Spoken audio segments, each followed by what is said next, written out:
I thank God for her prayer life. I know she's been praying for me and just seeking the Lord on my behalf. And the Lord located me and found me on this journey, man. So I thank her for that.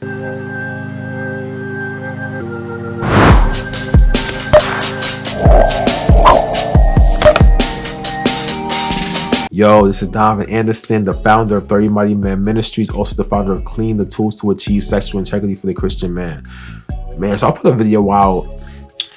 Wow, it was probably back in March because my grandmother who helped to raise me, man, like she, woman of God, follow God, and she passed away, unfortunately. But for me, like I think about, what is it? It's in Timothy where Paul is talking about the parents of Timothy, right? The parent grandpa, like Lois and Eunice, how because of their faith, like his faith was strong. So I think about my grandmother in the same way.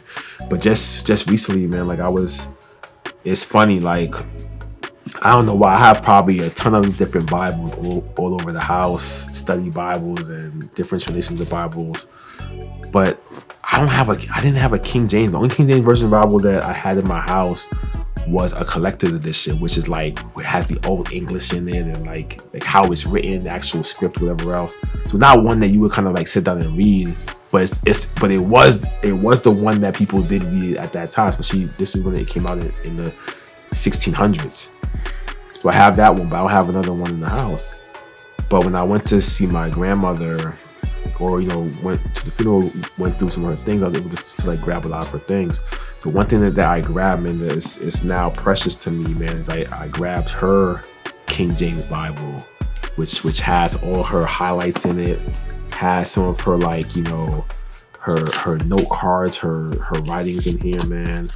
I'm looking at just what she read. I mean, she really, she spent more time in the New Testament. I can tell you that much. Just looking at the highlights in here, and just some of the scriptures that she took some pages in the back of the book and kind of like just wrote down her favorite scriptures and just the ones that were speaking to. I don't know if you can see all this here. So I praise God that I can have this, and to have a mighty woman of God like her in my life. I didn't realize how much I was gaining from her. I think about, man, I thank God for her prayer life. I know she's been praying for me and just seeking the Lord on my behalf. And the Lord located me and found me on this journey, man. So I thank her for that. And I thank God that now I have my own King James Bible right here in the house. And I pray that one day I'm able to pass this down to my daughters as well. That this was Nana's Bible. Man, such a blessing. But I want to share that real quick with you. And as always, man, like this vlog, this thing is not for me to be seen. It's something I'm just being obedient, trying to share the little that I know in this space. Not much, but something, right? So I pray that it's blessing you. And as always, man, it's not for me to be seen, but for you to be encouraged. To our God be the glory. Peace.